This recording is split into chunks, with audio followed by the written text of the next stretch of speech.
First of all, it's not possible to be focused on opposing vibrations at the same time. So just realize that your vibrational reality is like a holding pattern, because your inner being is focused there. So when you focus where your inner being is, you're calibrated.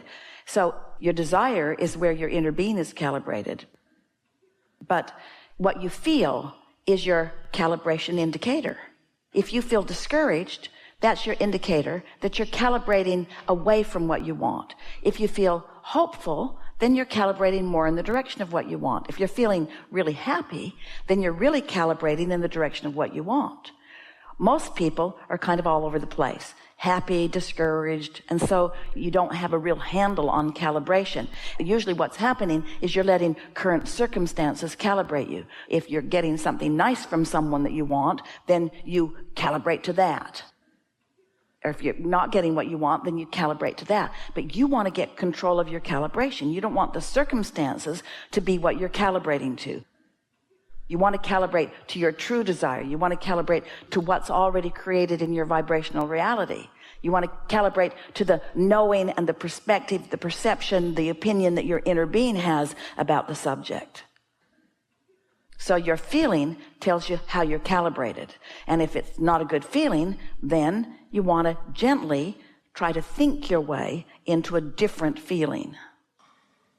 If it appears that it isn't good, and then you speak it and it feels good, then it is good. In other words, trust your feeling, and don't pay any attention to what anybody else thinks about it. Haven't you ever had someone, you're both saying the same thing and you mean different things even though you're saying the same thing? The word God, the word money, even the word relationship. People are all over the place in what they feel when they say such a thing. Sometimes you think you're talking about money and you think money is a positive thing, but when you feel terrible every time you talk about money, that means you're calibrated to the absence of money rather than to the abundance and presence of money. So how you feel matters. It's primary. It's dominant. How you feel really, really matters. It's the central tool for productive calibration. It's the essential tool to deliberate creation. There's two ways to approach it. Get out ahead of it. If you've meditated and tuned into who you really are, then those thoughts will usually follow that positive thread. But if you haven't, and you're waiting to walk into a situation and then you're having a knee-jerk response to the situation, then you don't have any control over your vibration or over your point of attraction or over your outcomes. Is it okay for the skier who has momentum as he's tumbling down the slope? Is it all right for him to keep doing that? Well, Abraham, how can you ask that? He has no choice. He can't do other than continue to go with the flow of his momentum. So when you say, is it okay? It's okay for you to have a negative thought. It's okay for you to create things you don't want. In fact, in most cases, not only is it okay, you can't do anything about it this red hot minute. Other than, in the midst of it, no, I don't want this. Which launches an equivalent calibrated of what you do want, which your inner being then climbs all over and becomes one with. So every time something feels like it really went bad, it also really went good. In other words, it's the beginning of the evolution. It's step one, you ask. Step two is source became one with it. Step three is now your work. You've got to calibrate to what you want, which means you have to let go of the beliefs that you held that are in opposition to what you want.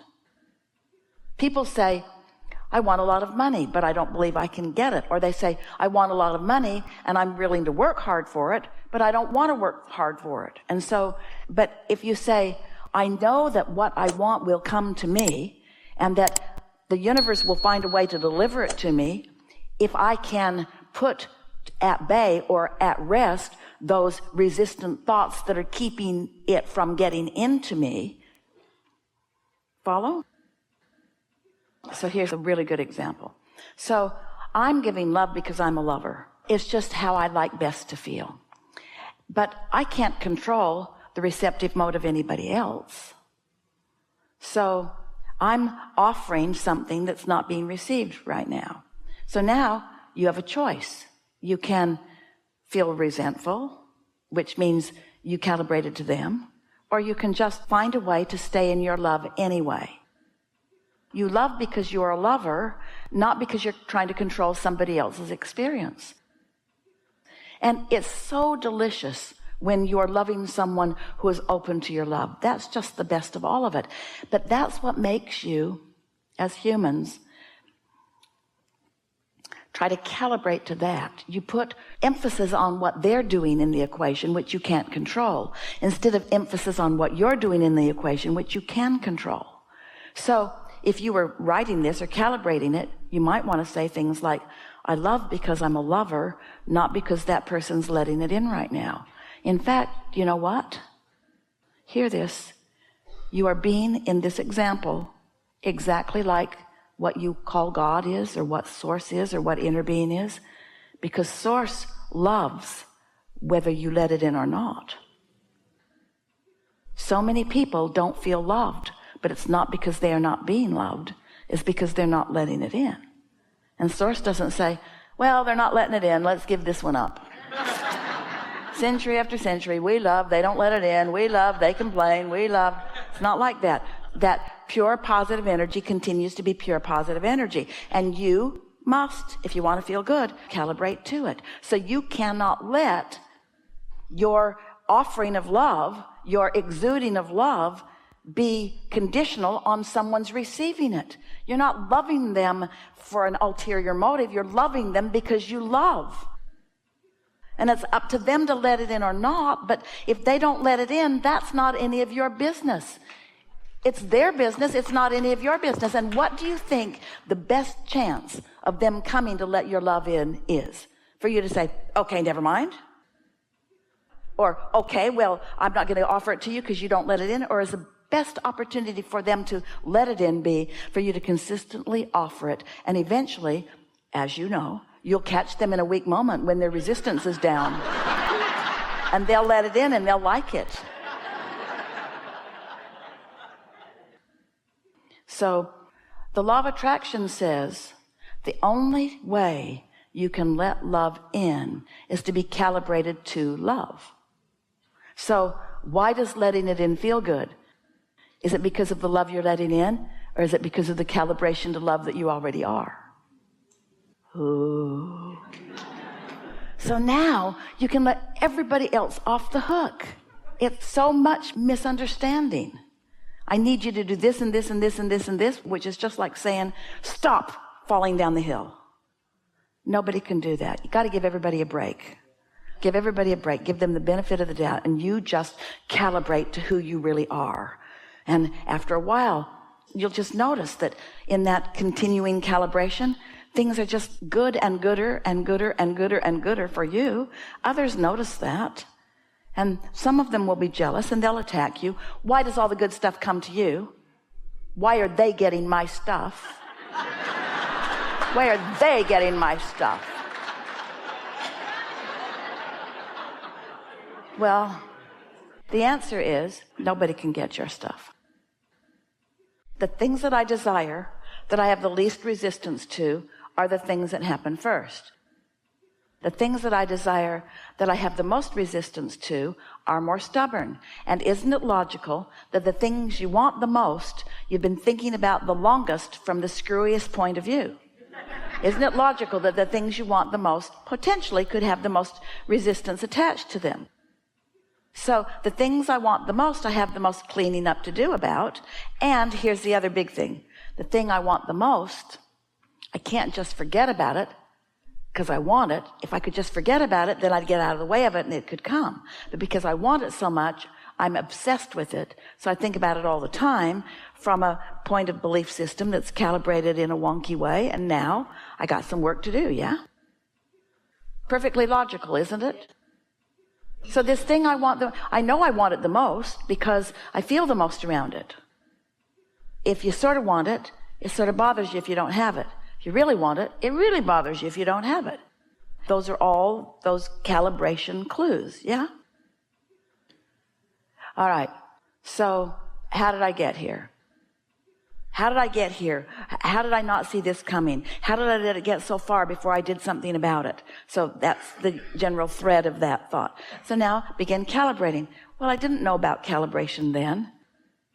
And I'm doing what everybody else is doing. I'm sort of calibrating to circumstances. And it's logical that you get what you think about. So I can see how it was a path that just got worse and worse. It's logical to me that the better it gets, the better it gets. And the worse it gets, the worse it gets. So this is just evidence that it's not really a good idea to let conditions be my point of calibration. So doesn't that just feel better? No big deal, because I can start from where I am at any time. It doesn't matter if it was 1 day or 6 months before I begin cleaning it up. This is really important.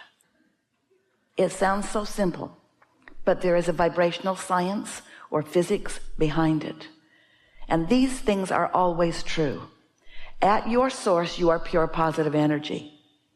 You cannot remain at your source because you came intending to explore, to evaluate, and to decide, to find new things that you desire. And so you knew that there would be a brief time when your exploration of life would show you what you don't want. And you also knew, as you made the decision to come into this time and space, that when you defined or calibrated to a problem, you would simultaneously be calibrating to a solution. And you knew that you would then have the choice of which direction you would give your attention to. You knew that your emotional guidance system would help you to know. But somewhere along your physical trail, others have been so sure in their determination that you are unworthy and that you are bad, and they usually think that they are too, that they've given you a whole list of things to do and have not encouraged you to pay any attention to how you feel.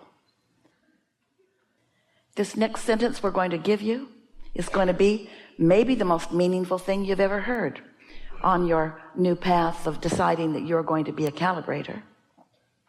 You became a manipulator of circumstances and words rather than a calibrator of vibration and energy. And you got good at it because you are a harmonizer and you do want harmony. And if you're not factoring in the bigness of who you really are, if you're not factoring in the wholeness of who you really are, if you're not knowing what your emotional guidance system is about, if you don't know that negative emotion means you're not under the influence of this calibration, you're under the influence of some other. And what happens is, you're so wonderful. You are creators who do turn thoughts to things. And you are in love with the things that you've turned the thoughts to. And because you can see and hear and smell and taste and touch, that part of your world seems like the dominant part of your world. It seems like the way to go. It seems like saying things and doing things and getting other people to do things, which is what we are calling the manipulation of physical stuff, seems like the way to get things the way you want them to be and to live happily ever after. And certainly we don't disagree that someone who's paying attention and doing things on purpose is better off than someone who isn't. We're just saying there is so much better way of going about this. That if you will get to the heart of who you are and you will calibrate to your power and your clarity and your strength and your love, then you will have that energy that creates worlds flowing through you, and the cooperative components that you attract, that you gather to you, will be those that are in vibrational harmony with who you really are and what you really want.